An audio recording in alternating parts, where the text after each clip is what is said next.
Dear students, welcome to Hindi class. एक quote के साथ आज के पाठ की शुरुआत करते हैं। मार्गदर्शन सही हो तो नन्हा सा दीपक भी किसी सूरज से कम नहीं होता। मार्गदर्शन सही हो तो नन्हा सा दीपक भी किसी सूरज से कम नहीं होता। तो चलिए पाठ की ओर बढ़ते हैं। समुद्र की गहराई को नापना बड़ा ही मुश्किल है, पर कुसंगत के प्रभाव के कारण अपने मान सम्मान को वह भी बचा नहीं पाया। भारत के रामेश्वरम से लेकर लंका के उत्तरी तट तक समुद्र को पार करने के लिए पुल को बनाना था। यह बात उस समय की है जब रावण की लंका से सीता माता को वापस लाने के लिए श्री राम को समुद्र पार करना था। समुद्र पर पुल बनाने के लिए नल नील द्वारा भारी भरकम विशाल चट्टानें उसमें फेंकी गई, जिससे उस पर चलकर लंका तक पहुंचा जा सके। समुद्र की यह हालत लंका का पड़ोसी होने के कारण हुई कि वह अपनी महिमा का गुणगान भी नहीं करवा सका। कवि रहीम जी ने ठीक ही कहा है, बस कुसंग चाहत कुशल यह रहीम जिस सोस, महिमा गटी समुद्र की रावण बसो पड़ोस। कुसंग में बैठने वालों की खैर नहीं। अत्यंत चरित्रवान व्यक्ति भी ओछे के सानिध्य में ओछा ही बन जाता है, जबकि चरित्रवान के मान की हानि होती है। समुद्र की महिमा कौन नहीं जानता, पर रावण ने उसके पड़ोस में लंका ऐसी बसाई तो बदनामी समुद्र को भी झेलनी पड़ी और उसकी महिमा भी घट गई। दूसरा उदाहरण राजा दशरथ की प्रिय रानी कैकेयी का लेते हैं। राजा दशरथ के यहाँ श्री राम का जन्म हुआ था। उनके महल में चारों ओर खुशियों का बसेरा था, पर जहाँ कुसंग रूपी ज्वर फैला वहाँ दुख ही दुख होता है। कुछ ऐसा ही राजा दशरथ के साथ हुआ। 4 सुयोग्य पुत्रों के होते हुए भी उन्हें वियोग में अपने प्राण गंवाने पड़े। राजा दशरथ की सबसे छोटी रानी कैकेयी थी, जो कि भरत की माता थी। एक बार उसने अपने प्राणों की परवाह ना करते हुए राजा दशरथ को युद्ध भूमि में प्राण दान दिया था। तब राजा दशरथ ने खुश होकर उसे वर मांगने के लिए कहा था, पर उस समय वह देवी समान रानी थी और उसने राजा को अपना फर्ज बताते हुए उस वर को दरकिनार कर दिया। पर जब दासी मथुरा के कहने पर उसकी कुसंगति के कारण राम जी के राज्याभिषेक के अवसर पर रानी कैकेयी ने अपने पहले वर में भरत का राज्याभिषेक, दूसरे वर में श्री राम का वनवास मांगा और सर्वत्र निंदा का पात्र बन गई। सर्वत्र सब जगह उसकी जग हसाई हुई और अपनी कुसंगत के दुष्परिणाम के कारण वह अपने प्रिय पुत्र भरत से भी दूर रही। अब हम लेते हैं तीसरा उदाहरण मानसरोवर में एक हंस का।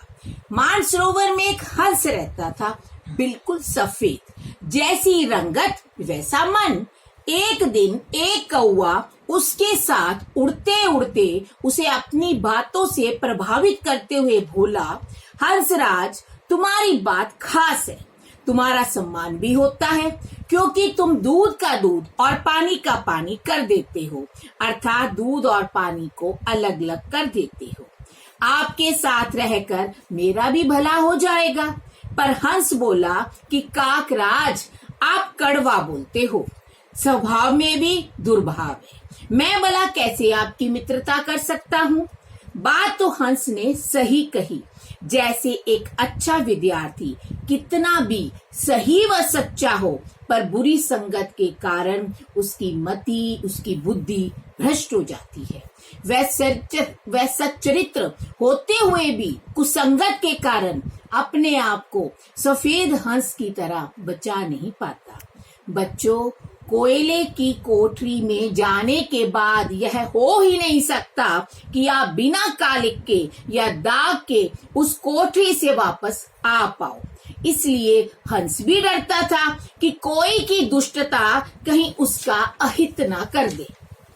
बच्चों, हुआ भी ऐसा ही।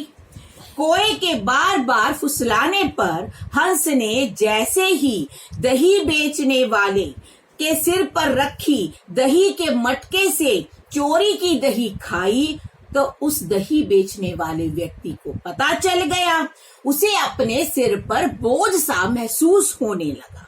उसने जैसे ही दोनों को पकड़ना चाहा तो कौवा तो उड़ गया, पर हंस बेचारा पकड़ा गया और मारा गया। सही तो कहा है, कुसंगत मनुष्य को कब और कहां मार दे कौन जाने। तुलसीदास जी ने कहा है, तुलसी संगत साधु की हरे और की ब्याह। तुलसीदास जी कहते हैं हमें साधुओं की, सज्जन लोगों की संगत करनी चाहिए। वे दूसरों के दुख को भी हर लेते हैं।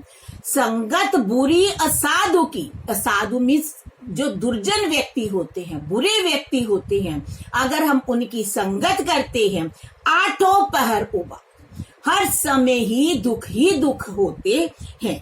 अब बारी आती है केले और बेर के पेड़ की मित्रता। केले का पेड़ बड़ा ही मस्त रहता था, पर जैसे ही बेर का पेड़ उसके पास उग आया, तब से केले के पेड़ का जीवन नारकीय बन गया था। क्योंकि जैसे जैसे बेर का पेड़ बढ़ता जा रहा था, उसमें लगे कांटे उसके हरे भरे पत्तों को काटने लगे। कहने का अर्थ यह है बच्चों, कुसंगत की पीड़ा तो भोगनी ही पड़ती है। इसलिए कहते हैं कि सज्जनों की संगति करनी चाहिए। रहीम जी का दोहा इस प्रकार है, कह रहीम कैसे निभे बेर केर को संग। रहीम जी कहते हैं कि केले और बेर का संग जो है साथ कैसे निभ सकता है। वे डोलत रस आपने, बेर तो अपनी मर्जी से डोलता है, वक्के फाटत अंग, चाहे उसके डोलने से केले के पेड़ के अंग फटते हैं। कहने का अर्थ है कि दुर्जन की संगति में हमेशा सज्जन की गति ऐसे ही होती है जैसे केले के पेड़ की हुई। बच्चों, याद रखने योग्य बातें कौन सी हैं, ये आपने ध्यान पूर्वक सुननी है।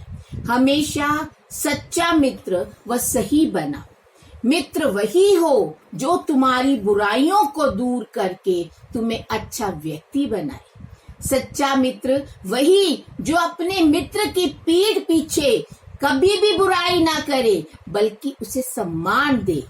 मित्र का विपत्ति में अगर जीवन हो तो उसका साथ दे। Stay home, stay safe and healthy.